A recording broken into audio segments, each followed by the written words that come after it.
నమ్మించి నట్టేట ముంచుడు. అంటే నమ్మించి హ్మ్. గొంతు కోసుడు. ఈరోజు అప్పుడు ఏదో ఓట్ల కోసం లేకపోతే నిజంగా హ్మ్. యువత జాబ్‌ల కోసం అని జెప్పేసి ఇష్టానుసారంగా హామీలిచ్చిర్రు. డిక్లరేషన్ జేసిర్రు.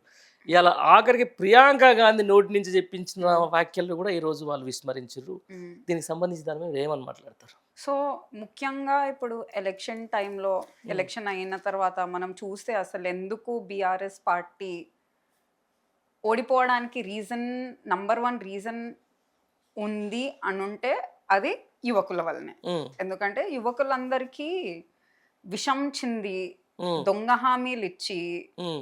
ఏమీ చేయలేదు అని చెప్పి మభ్యపెట్టి, హ్మ్. వాళ్ళని మోసం చేసి ఇట్లాంటి యూత్ డిక్లరేషన్స్. డిక్లరేషన్ ఇచ్చి, ప్రియాంక గాంధీ గారిని రప్పించి, పెద్ద హ్మ్. పెద్ద మాటలు చెప్పి, హ్మ్. ఏమి కనిపించకుండా మన బీఆర్ఎస్ పార్టీ వ్యతిరేకంగా హ్మ్. ఎలక్షన్ టైంలో దింపినన్న సంగతి మీకు, ఇంక నాకు, ఇంక అందరికీ తెలిసిందే. తెలుసు. అవును. రైట్. సో, మరి చెప్పినందుకు, ఇన్ని హామీలిచ్చినందుకు 5 పాయింట్లు అని చెప్పి చెప్పిండ్రు. హ్మ్. హ్మ్. ఒక్కటి, ఒక్కటి, ఒక్కటి నెరవేర్చిండ్రా? ఉన్నవి అందజేస్తలేరు.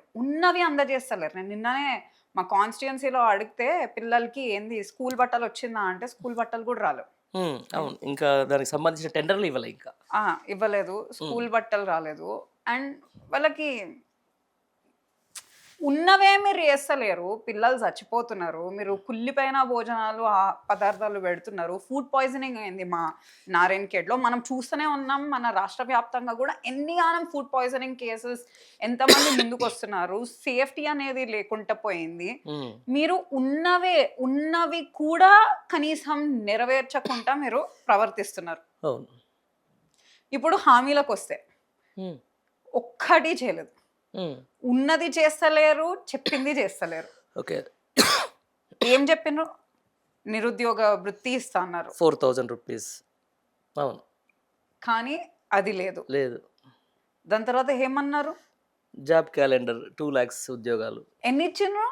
5,000 ఇచ్చినట్టున్నారు. హ్మ్. బీఆర్ఎస్ ప్రభుత్వంలో నోటిఫికేషన్స్ ఏసి, దాని తర్వాత ఎగ్జామ్ కండక్ట్ జేసి, జస్ట్ మీరు వచ్చి ఒక జాయినింగ్ లెటర్ ఒకటి ఇచ్చేసి మీరు చెప్తుండ్రు ఏమని? మేము మీకిచ్చినాం జాబ్స్ అని జెప్పి చెప్తున్నారు. హ్మ్. కానీ మీరు నిజంగా ఏం జేషిండ్రు? హ్మ్. దాని తర్వాత అదే గాకుండా ప్రతి సంవత్సరం జాబ్ క్యాలెండర్ లాగా రిలీజ్ చేస్తా అని జెప్పి హామీ ఇచ్చింది కాంగ్రెస్ ప్రభుత్వం ఆ సభలో. అవును. అవును. ఏది మీరు ఇచ్చిన 90 రోజుల్లో చేస్తా అని జెప్పారు. హ్మ్. ఏది? హామీలేవి? 90 ఏంది లేవు. ఆల్‌మోస్ట్ ఇప్పుడు 32nd మంత్ ఇది. రైట్. 31st మంతా? నో ఇట్స్ ఆల్‌మోస్ట్ అయిపోతుంది. ఇంకేంది ఒక సంవత్సరం తర్వాత ఎలక్షన్స్ దగ్గరికే వస్తున్నాం. హ్మ్. ఇంకెప్పుడు చేస్తారు? ఒక్క ఒక్క ఒక్క పని చేసింది లేదు ఎక్కడ. ఇంటిగ్రేటెడ్ స్కూల్స్ అన్నారు పిల్లల కోసం. అది ఇచ్చింది లేదు. హ్మ్. మీరు ఇచ్చిన ఎడ్యుకేషన్ బడ్జెట్ అయినా ప్రాపర్‌గా మొత్తం మీరు ఇంప్లిమెంట్ చేసిండ్రా అంటే అది లేదు. అవును. సో, మీరు మీరు ఆహ్, నేను చదివిండే ఒక స్టడీలో దాదాపు ప్రభుత్వం 1,50,000 వరకు ఒక్క పిల్లల మీద పెడుతుంది అని జెప్పి. హ్మ్. నిజంగా అందుతుందా ఆ పైసలు? హ్మ్. నిజంగా నేనైతే ఇంకా దాంట్ల కంటే తక్కువనే చదువుకున్నాను. అవును. చిన్నగున్నప్పుడు మాకంత హ్మ్. స్కూల్ ఫీజ్ అంతగానం ఉండకుంటుండే. అవును.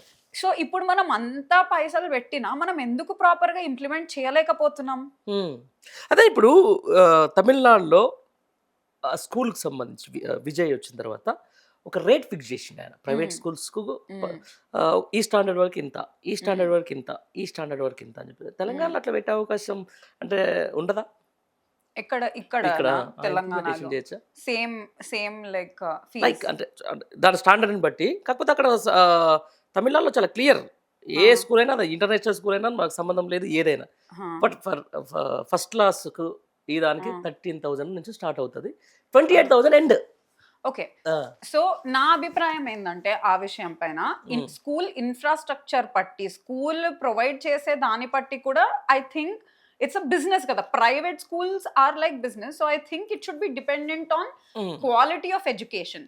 అంటే మేబీ బేస్ లైన్ ప్రతి ఒక్క గ్రేడ్‌కి ఒక ఫిక్స్డ్ రేట్ పెట్టి hmm. Plus on top of that అమ్యూనిటీస్‌కి యాడ్ చేయొచ్చేమో. Okay. But I think like depends on the school and school to teacher ratio. అంటే చాలా పాయింట్స్ ఉంటాయి టు డిసైడ్. మనం బిజినెస్లో వీ కాంట్ ఏలు పెట్టలేం కదా. Maybe we can only set a ceiling. అట్లా అని చెప్పేసి మొత్తానికి అంటే ఇప్పుడు ప్రైవేట్ స్కూల్స్ అంటేనే మొత్తం బిజినెస్ అయిపోయింది కదా. సో నేను అదే అంటున్నా, ఒక సీలింగ్ లాగా మనం పెట్టొచ్చు. ఇప్పుడు ధీరుభాయ్ అంబానీ స్కూల్ ఉంది. దాంట్లో ఎంత ఉంటుంది? ఆల్మోస్ట్ 11 lakhs, 12 lakhs, 15 lakhs ఉంటుంది. ఇప్పుడు మనం వాళ్ళకి వెళ్ళి లేదు మీరు ఇంతే పెట్టమంటే వాళ్ళు ఒప్పుకుంటారా? వాళ్ళు ఇచ్చేటివి లైక్ వీ డోంట్ నో స్కూల్లో వాళ్ళు ఏం ప్రొవైడ్ చేస్తారు and what kind of connections you're getting కదా. సో నేను ఏమంటున్నా అంటే మంచిది, మనం క్వాలిటీ ఎడ్యుకేషన్ ఇవ్వాలి, కానీ స్కూల్స్ ఇచ్చే ఎమ్యూనిటీస్ పట్టి లెట్ దెమ్ డిసైడ్. బట్ మరీ టూ మచ్ కాకుండా కూడా మనం చూసుకోవాలి, right? Private schools I think they should have their own ability to decide under government policies అని చెప్పి is how I will approach the issue. I don't see it as black or white. కానీ మన public స్కూల్స్లో మనం చాలా చేయొచ్చు. అది మనం దాని గురించి మనం చర్చ చేసుకునేవి ఎన్నో ఉన్నాయి.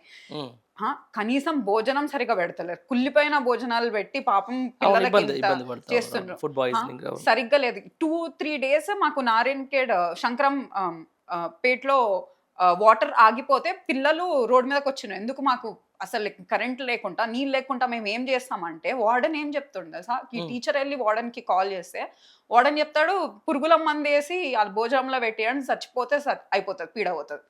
అంటే ఏంది? వాళ్ళు బాధపడితే వచ్చి చెప్పొద్దు, ఏం చేసినా అణిగి ఉండాలి. ఇక్కడ కోటి ఉమెన్స్ కాలేజ్కి వెళ్తే అమ్మాయిలతోటి మొత్తం క్లీనింగ్ చేపిస్తున్నారు, బూజ్ అంతా ఎట్లుంది. ఇక్కడ గవర్నమెంట్ కాలేజెస్ ని ఏం చూసుకుంటున్నారు వాళ్ళు? ఇది ఒక్క సమస్య అని కాదు, అసలు నీళ్ళు లేక ఒక అమ్మాయికి like you know when they're going through so many, వాళ్ళకి నీళ్ళు లేకపోతే ఎంత ఇబ్బంది. ఇన్ని డేస్ మీరు నీళ్ళు ఇవ్వకుంటుంటారా? మంచి నీళ్ళు లేకుండా ఏమంతా మంచి పరిస్థితి మనకున్న తెలంగాణలో ఉన్న కాలేజెస్, గవర్నమెంట్ రన్ కాలేజెస్ పరిస్థితి ఏం మంచి లేదు.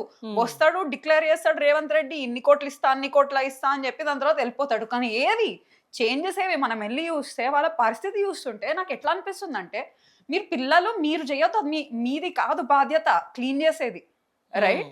మీకు ఎందుకు ఇస్తున్నారు? వాళ్ళు నార్మలైజ్ చేసుకుంటున్నారు, వచ్చి మాట్లాడకపోవడం. అట్లాంటివి చాలా చాలా ఉన్నాయి. మనం ఎడ్యుకేషన్ సిస్టంలో మార్పులు తెచ్చేటివి ఎన్నో ఉన్నాయి. We need to include AI అనేది ఇప్పుడు సిబిఎస్ఈ సిలబస్ లో మంచిది. అది ఏఐ మీద రాష్ట్ర ముఖ్యమంత్రికి ఏమైనా అవగాహన ఉందా? లేదు. ఆయనకి అమెజాన్ వెబ్ సిరీస్ అని చెప్పి అంటున్నాడు, అమెజాన్ వెబ్ సర్వీసెస్ ని. So I'm like I don't think he has దేని మీద అసలు ఆయన ఎందుకు ఎడ్యుకేషన్ మినిస్టర్ గా ఉన్నాడు? ఆయన ఎందుకు ఎడ్యుకేషన్ లేనివాడు, ఎడ్యుకేషన్ రానివాడు, చదువు సంధ్యాలు లేనోడు, ఇష్టం ఉన్నట్ల బూతులు తిట్టేవాడు, ఇంత చీప్ క్యారెక్టర్, రక్తం చింది పొలాల మీద జల్లండి అని చెప్పి మాట్లాడేవాడు, ఒక క్రూరపు మెంటాలిటీ, హిట్లర్ని ఒక ఆదర్శంగా తీసుకొని హిట్లర్ లాగా బిహేవ్ చేసేవాడికి ఎడ్యుకేషన్ మినిస్టర్గా ఉండే అర్హత లేదు. ఆయన వెంటనే అసలు ఇంకా ముఖ్యమంత్రిగానే ఉన్నాడు. But like education is so sacred. మనం ఎడ్యుకేషన్ తోటే మొత్తం, చదువుతోటే మొత్తం మనకు నెక్స్ట్ జనరేషన్ అనేది ఉంటది. వాట్ ఈస్ ఈ డూయింగ్? ఏం చేస్తలేడు, దేనికి పెడుతున్నాడు? ఒక్క పనైనా చేస్తాడు? ఆ మనిషి ఏంది, ఆ మాటలేంది? అప్పటి నుంచి తిడుతున్నాను, ఇప్పటికి మారలేడు. ఇప్పుడైనా కొంచెం జ్ఞానం వస్తుంది అనుకున్నా, కొంచెం కూర్చునే కొద్ది కుర్చీలా ఆ కుర్చీ ఏమైనా ఎక్కుతుందేమో, కొంచెం హంబుల్ అవుతాడేమో, కొంచెం తెలుస్తుందేమో ఎట్లా ప్రవర్తించాలి అని చెప్పి చూస్తుంటే ఇంకా దిగజారుతున్నాడు తప్పితే మంచిగా మాట్లాడింది ఒక్కనాడు నేను చూస్తలేను. అట్లా చెప్తాడా? నీకు ఇంకా ఆడ చంపేసిండు కదా 6 తెలంగాణలో. ఆ క్రిమినల్ కి నీకు ఏంటి డిఫరెన్స్? ఆ అబ్బాయి అతను వెళ్ళి చంపిండు, రైట్? పొడిచి 6 మందిని చంపిండు. నువ్వు చెప్తున్నావు అట్లా ఇమాజిన్ చేసుకుంటున్నావు, అట్లా చేస్తే నీకు నీళ్ళు వస్తుంది అని చెప్పి. నీకేం డిఫరెన్స్? నీ క్రిమినల్ మెంటాలిటీకి ఏం డిఫరెన్స్? నా ఇన్స్పిరేషన్ హిట్లర్, నేను జైల్లో కూర్చొని నాకు ఆ సెల్మేట్ తోటి నాకు మస్తు పరిచయం అయింది, వాడి నుంచి నేర్చుకున్నాను లైఫ్. ఇదేంది? నువ్వు దేనుకున్నావు? ఐమ్ లైక్ అసలు మనం తెలంగాణని, బంగారు లాంటి తెలంగాణని ఎవరి చేతిలో వెళ్ళి పెట్టి మనం ఎంత నష్టపోతున్నాం. ప్రతి ఒక్క రకంగా, ప్రతి ఒక్క రంగంలో మనల్ని పీల్చి చండాలంగా మనల్ని ఇంత రక్తం తీసుకుంటున్నాడు మనది. అవునా? ఇంత రక్తం తీసుకున్నా కూడా మరి 10 ఏళ్ల పాటు నేనే ముఖ్యమంత్రి ఉంటా అంటాడు. అంటాడు నోరుంది నోరున్నది చెత్త వాగడానికే కదా. ఉమ్, ఆయన అసలు ఎంత ఐమ్ లైక్ లైక్ నేను ఏం ఆలోచిస్తానంటే అంత కాన్ఫిడెంట్గా ఇన్ని అబద్ధాలు ఇన్ని సార్లు చెప్పడంలో వాళ్ళని ఏమంటారు తెలుసా సైకాలజీ మనం వెళ్ళి చదివితే నేను సీరియల్ కిల్లర్స్ సైకోపాత్స్ అన్ని కొంచెం చూస్తూ ఉంటారు అర్థం ఓ, ఓ, ఓ, చేసుకోవడానికి. ఓ. ఈయనకి రేవంత్ రెడ్డికి వీళ్ళకి సేమ్ టు సేమ్ మ్యాచింగ్ ఉంటుంది అనమాట. ఉమ్, అన్ని సార్లు అంత ఒక వాళ్ళ లోకంలో ఉండి ఇన్ని అబద్ధాలు మళ్ళీ మళ్ళీ మళ్ళీ చెప్పి ఇంత మోసం చేస్తుండంటే ఆయన ఒక సైకోపాత్. ఉమ్, లైక్ లాస్ట్‌కి I feel like that is what he is. అంతే. అంతే. నాకు అన్నిటికంటే ఎక్కువ ఇప్పుడు ఎందుకు కోపం ఉందంటే, రైతులకి నీళ్ళిస్తలేడు చూడు సొంత స్వార్థం కోసం అని చెప్పి, ఉమ్, సొంత స్వార్థం కోసం అని చెప్పి ఇప్పుడు నీళ్ళిడిస్తే కేసీఆర్‌ని అందరూ ఇంత మంచిగా ఉంది, ఇంత మంచిగా పారుతున్నాయి నీళ్ళు, కాళేశ్వరం మంచిగానే ఉంది అని చెప్పి అన్నందుకు ఉమ్, ఉమ్, continue, ఇంత continue. గలీజ్‌గా um, how can they do that? Um, అంటే ఇంత కూడా వాళ్ళకి లేదా? ఇంత కూడా లైక్ రైతు ఇంత స్వార్థమా? ఇంత ఇట్లా రాక్షస గుణమా? ఉమ్. మీకు ఎవ్వరికి అట్లా అనిపిస్తలేదా? చూసేటోళ్ళకి లైక్ మీకు రైతులకి ఎవ్వరికి మీకు అట్లా అనిపిస్తలేదా? ఇంత స్వార్థం కోసం నీళ్ళియ్యడ జనాలు చచ్చిపోతారు, ప్రజలు చచ్చిపోతున్నారు, రైతులు చచ్చిపోతారు, నీళ్ళు రాకపోతే వాళ్ళ పంటలు వండకపోతే.